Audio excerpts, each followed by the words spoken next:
এটা হচ্ছে Tecno Camon 19 pro, টেকনোর মিড রেঞ্জ বাজেট সেগমেন্টের আরো এক সদস্য। নতুন সংস্করণের এই ফোনটি কি হতে পারে আপনার পরবর্তী ফোন, চলুন জেনে নেওয়া যাক। ফোনটির পেছনে প্রথমে আপনার নজরে আসবে dual round shape camera bump, যেটি এর আগের সংস্করণগুলির চেয়ে অনেকটাই পরিবর্তিত হয়েছে। সঙ্গে রয়েছে টেকনোর সিগনেচার লোগো। ফোনটির প্লাস্টিক ব্যাক অ্যালুমিনিয়াম ফ্রেমের সাথে 172 গ্রাম ওজন। এরপরেও ফোনটির হ্যান্ড গ্রিপ যথেষ্ট ভালো। ফোনটির সামনের প্রোটেক্টর হিসেবে ব্যবহার করা হয়েছে কর্নিং গোরিলা গ্লাস। এই ডিসপ্লেটির উপরের দিকে 5 হোল সেলফি ক্যামেরা ব্যবহার করা হয়েছে। ফোনটির ফ্ল্যাট স্ক্রিন ওপরের নিচে এজ কাট থাকায় ফোনটির সৌন্দর্য অনেকাংশেই বৃদ্ধি পেয়েছে। ফোনটিতে 6.8 ইঞ্চ IPS LCD স্ক্রিনের সাথে 120 হার্টজ রিফ্রেশ রেট, ফুল HD প্লাস রেজলিউশনের এই ডিসপ্লেটিতে টেকনোর কাস্টমাইজ ডিসপ্লে ইঞ্জিন ব্যবহার করা হয়েছে, ফলে এই ডিসপ্লেটি অনেকটাই উজ্জ্বল। ডিসপ্লেটির 395 PPI এর সাথে 8 বিট 16 মিলিয়ন কালার HDR এর সাপোর্ট যুক্ত রয়েছে, যা ফোনটির মাল্টিমিডিয়া ইউজার এক্সপিরিয়েন্সকে আরো এক ধাপ এগিয়ে নিয়ে যাবে। ফোনটিতে 120 হার্টজ রিফ্রেশ রেটের সাপোর্ট থাকলেও মাল্টিমিডিয়া ইউজের ক্ষেত্রে সেটি নির্দিষ্ট হার্টজে কনভার্ট হচ্ছিল, কিন্তু যে সমস্ত হাই এন্ড মাল্টিমিডিয়া গেমে 120 হার্টজ রিফ্রেশ রেট সাপোর্ট করে সেই গেমগুলিতে 120 হার্টজ রিফ্রেশ রেট লক্ষ্য করবেন। ফোনটির ডিসপ্লে রেজলিউশনের কারণে মাল্টিমিডিয়া ইউজার এক্সপিরিয়েন্স অনেক ভালো। কালার কন্ট্রাস্ট এবং ডিপ ব্ল্যাক লক্ষ্য করবেন।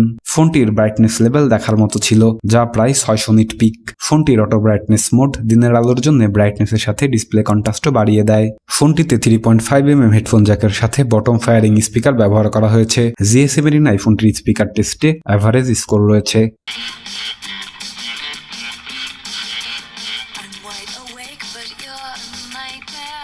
ফোনটিতে নোটিস করার মতো সাউন্ড কোয়ালিটি লক্ষ্য করিনি। ফোনটিতে মাইক্রো SD কার্ড স্লট সাপোর্টের সাথে UFS 256GB পর্যন্ত ম্যাক্সিমাম স্টোরেজের সাপোর্ট বিল্ট ইন রয়েছে। গ্লোবাল ভার্সনের এই মডেলটিতে HIOS 8.6 এর সাথে অ্যান্ড্রয়েড 12 এর ইন্টারফেস লক্ষ্য করবেন। ফোনটিতে 6 ন্যানোমিটার 2400 MHz এর MediaTek Dimensity 810 প্রসেসরের সাথে 5G কানেক্টিভিটি। GPU হিসেবে রয়েছে 1068 MHz এর Mali-G57। ফোনটিতে 2133 MHz এর LPDDR4X 8GB পর্যন্ত ম্যাক্সিমাম র্যামের সাপোর্ট যুক্ত রয়েছে, যা ফোনটির মাল্টিটাস্ক এক্সপিরিয়েন্সকে আরো এক ধাপ এগিয়ে নিয়ে যাবে। ফোনটির ডুয়েল রাউন্ড শেপ ক্যামেরা বাম্পে ট্রিপল ক্যামেরা সেটআপ ব্যবহার করা হয়েছে। ফোনটির মেন ক্যামেরাটি 64 মেগাপিক্সেল f1.6 অ্যাপারচার। ফোনটিতে 2 মেগাপিক্সেল f2.4 অ্যাপারচারের একটি মাইক্রো লেন্সের সাথে 2 মেগাপিক্সেল f2.4 এর একটি ডেপথ ক্যামেরা সেন্সর রয়েছে। প্রত্যেকটি লেন্সের সাথেই AI যুক্ত পাচ্ছেন, ফলে লো লাইট সিচুয়েশনে ফোনটি আরো ভালো ছবি তুলতে সক্ষম। দিনের ঝকঝকে আলোতে মেন ক্যামেরা দিয়ে তোলা ছবিগুলি অনেক ডিটেলস এবং নয়েজ ফ্রি।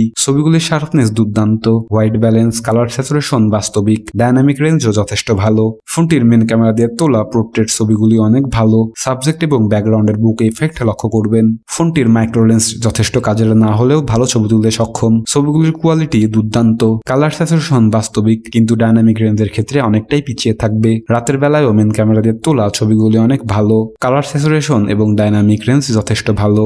ফোনটি দিয়ে আপনি সর্বোচ্চ 1080p at 30 fps এর ভিডিও রেকর্ড করতে পারবেন। ফোনটির সেলফি ক্যামেরাটি 16 মেগাপিক্সেল f2.0 অ্যাপারচার, যা যথেষ্ট ভালো। সেলফি ক্যামেরা দিয়ে তোলা ছবিগুলো অনেক শার্প এবং ডিটেলস, ডায়নামিক রেঞ্জও যথেষ্ট ভালো। এটিতে আপনি সর্বোচ্চ 1080p at 30 fps এর ভিডিও রেকর্ড করতে পারবেন। এত কিছুকে পাওয়ার অন করার জন্য যুক্ত রয়েছে non removable lithium polymer 5000 mAh এর একটি শক্তিশালী ব্যাটারি। এই ব্যাটারিটিকে চার্জ করতে 33 ওয়াট ফাস্ট চার্জারের সাহায্য নিয়েছে টেকনো, যা ফোনটিকে মাত্র 65 মিনিটে 100% চার্জ করতে সক্ষম। সঙ্গে রয়েছে USB Type-C 2.0 এবং USB অন দ্য গো। এত কিছুর পরে ফোনটির দাম গিয়ে দাঁড়ায় 216 ইউরো, যা বাংলাদেশি টাকায় 22,000 টাকার সমপরিমাণ। টেকনো ক্যামন 19 প্রো ফোনটির শক্তিশালী প্রতিদ্বন্দ্বী হিসেবে বাজারে রয়েছে স্যামসাং গ্যালাক্সি A22।